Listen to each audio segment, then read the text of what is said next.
Eu já perdi a conta de todas as vezes que eu precisei mudar. De casa que eu lembre foram pelo menos 12 vezes.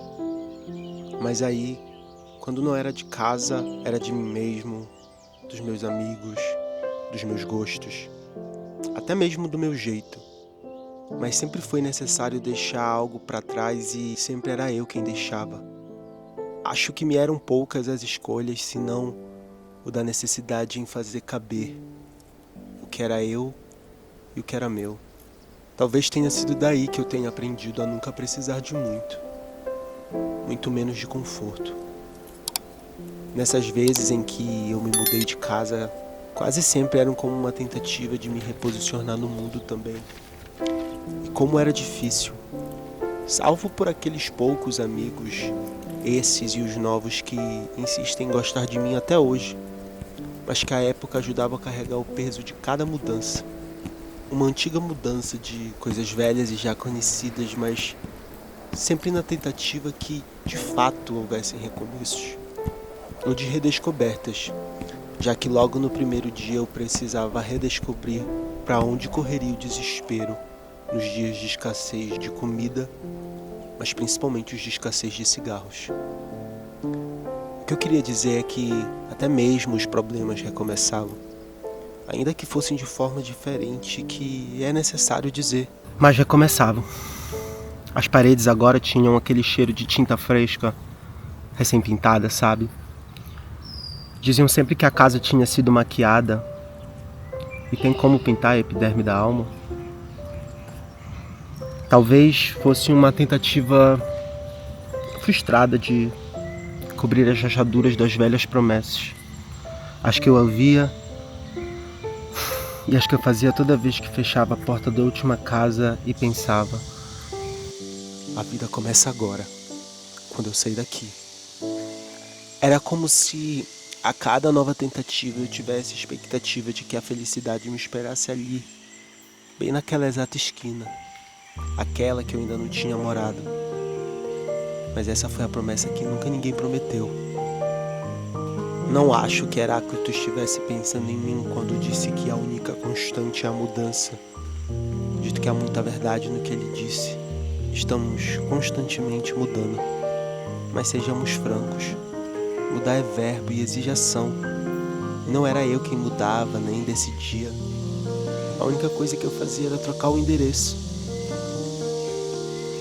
Penso que naquela época era para me adaptar às mudanças que aconteciam na vida dos outros. E crianças quase sempre passam por isso. Sejam de pais separados ou não. Quase ninguém as escuta. Mas acontece, né? Na vida de gente grande e de pequena também. Uma hora ou outra, se a gente não muda, ela muda a gente. Às vezes sem querer, mas inevitavelmente mudamos.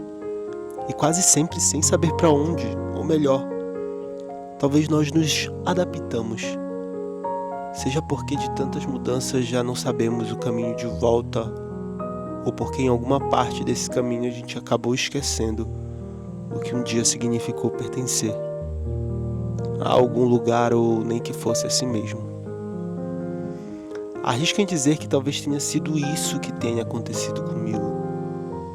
Eu nunca fiz parte da mudança porque ela não era a minha, mas eu sim precisava passar por ela. Como um rio que, ao custo de secar, precisa correr para conhecer cada uma de suas margens antes de se tornar um gigante mar. E eu, uma folha sobre esse rio. Não que fosse sempre culpa de alguém, às vezes era só do vento que soprou na direção errada, ou por outras vezes nem questionasse a direção, mas talvez a culpa fosse do tempo que não chegou na hora certa.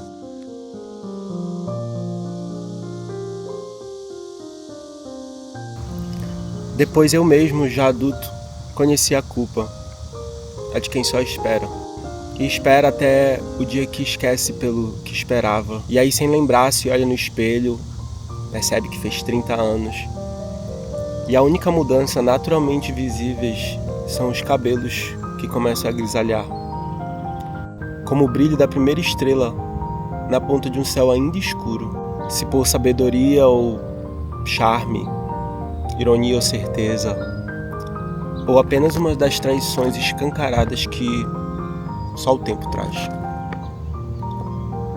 Hoje eu percebo que aquela casa e tantas outras, apesar de nelas ter morado por muito tempo, nunca foram minhas e quase sempre eu implorei para caber. Como eu implorava todas as noites as cobertas que raramente tinham o meu tamanho e faziam com que não só eu, mas os meus pés suplicassem por um pouquinho mais de espaço. E do frio, especialmente do frio, que me fazia ter sonhos vívidos, já não mais por incômodo ou por sono, como faz quem guarda os segredos das corujas, mas como quem, no mais gelado da noite, sussurra para a esperança a hora que se deve amanhecer. Porque era eu, sim. Eu tenho certeza que era eu, o primeiro a ter notícia do sol. E num pensamento tão rápido quanto de uma criança, eu achava que ele nascia só pra mim. Eu só não entendia o porquê chamavam de astro-rei